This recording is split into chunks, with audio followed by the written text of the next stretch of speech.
Com pouco conhecimento sobre como funciona a justiça internacional, acreditei que deveria pedir asilo político na Holanda, depois que o serviço de imigração desse país me respondeu a um e-mail informando que eu deveria estar dentro do território holandês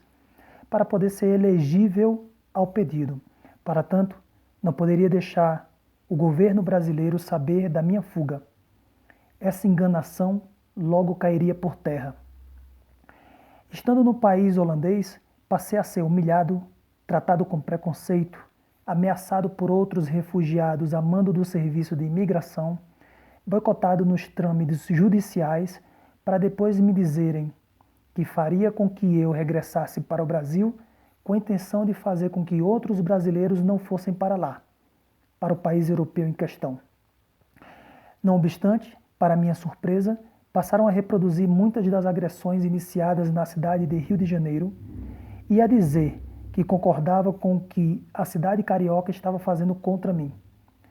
Assim,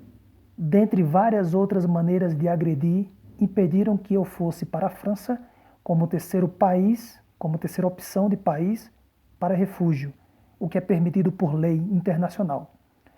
para em seguida ser agressivamente levado para um avião e ser deportado. Estando no Brasil, passei a conhecer a capacidade agressiva de forma mais expressiva da atual política de Estado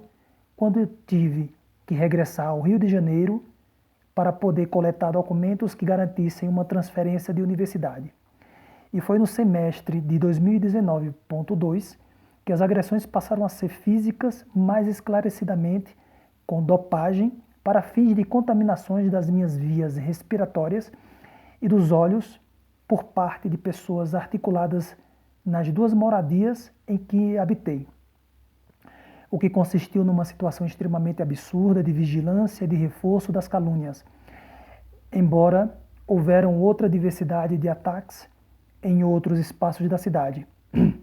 como ocorreu no estágio prático da faculdade em que me ameaçaram com temas que aludiam à pedofilia, quando impuseram de todos contra mim uma conduta de constante exame. Sem embargo, enquanto fui atravessado por diversas ameaças, como exemplo, de que adianta fazer concurso público e ser odiado? Assim, em virtude de tantas ameaças e agressões, como apresentei em texto de denúncia à Justiça Internacional, tive que sair da cidade carioca munido de uma faca para assegurar minha legítima defesa. Regressando para o Ceará, antes fui para a cidade de São Paulo para resgatar objetos pessoais e permaneci por 6 meses devido ao início da pandemia. Todavia, foi o período em que se configurou, em pleno isolamento social, como sendo de perseguições, calúnias, difamações, injúrias, ameaças e agressões de diversas formas, vigilância somado de constrangimentos em espaços públicos e privados, na maioria das vezes expondo crianças e adolescentes em cenas vexatórias, com o intuito de fortalecer uma acusação a mim dirigida. Entretanto, foi com o meu retorno à cidade de Crato que passou a ocorrer as mais absurdas violências, e posso fazer com segurança um comparativo de que fizeram da casa onde residi, casa de propriedade de minha mãe, o mesmo que a Casa da Morte, famosa casa de Petrópolis onde torturavam e matavam pessoas inocentes. E quando eu cheguei à cidade de Crato, já estava advertido de que iriam fazer com que eu me suicidasse em casa, o que foi bem verdade em termo das formas como conduziram as torturas que pretendeu me levar à morte. Contudo, enquanto resisti às diversas práticas de violência no interior e ao redor da casa, paralelamente, como forma de fazer com que ninguém acreditasse em algum relato meu, prosseguiram com a calúnia e a difamação quando agrediam minha honra ao dizer perante a sociedade que eu era esquizofrênico. Não obstante, tenho lá as minhas dúvidas sobre os que colaboraram com esse assunto, se sabem o que significa esquizofrenia. Todavia, como forma de manutenção dessas agressões, como também para dar respaldo às agressões, enviaram para a residência onde me encontrei um padre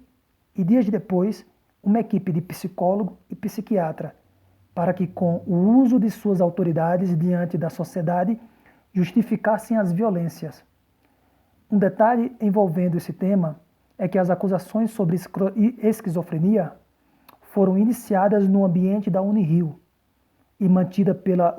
ouvidoria do MEC, após denúncia, como estratégia de invalidar as acusações de agressões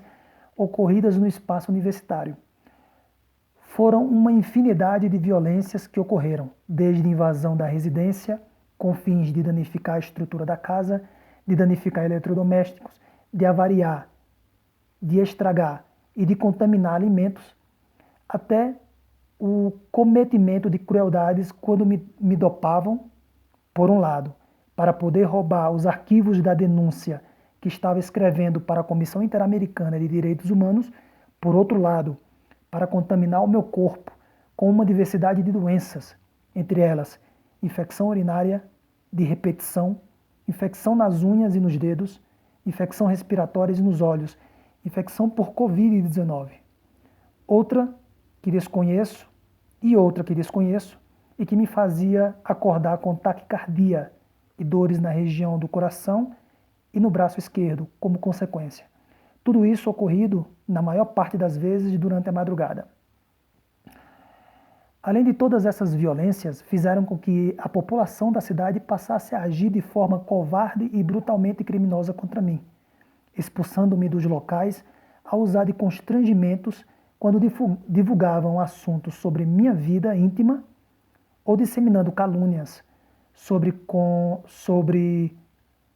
com acusações sobre abusos de adolescente e pedofilia, nas diversas vezes que modificavam os valores dos produtos alimentícios, mesmo quando eu mudava de um comércio para outro, com constantes ridicularizações quando tinha que frequentar farmácias com grande frequência na tentativa de encontrar algum medicamento para combater as doenças ocorridas pelas contaminações. Quando estive, de diversas formas, sendo ameaçado por vizinhos e banalizado pelos mesmos com calúnias sobre orientação sexual. Quando andando por uma rua, fui banhado com combustível. Quando agentes do Estado arquitetaram para que um barranco desmoronasse com a chuva e os efeitos disso comprometessem a estrutura da casa. Quando diversas empresas de prestação de serviço pública passaram a me atacar e adulterar o valor da prestação do serviço, dentre uma infinidade de outras agressões, nas quais as polícias e bombeiros se fizeram presente com bastante frequência, em muitas das quais minha própria família se fez presente. Para tanto, diante da quantidade de agressões e de suas gravidades, não compreendi a razão para a não tramitação da minha denúncia e do meu pedido por medida cautelar encaminhados para a Comissão Interamericana de Direitos Humanos, o que fez com que as agressões ganhassem formas mais exageradas, colocando a minha vida em risco.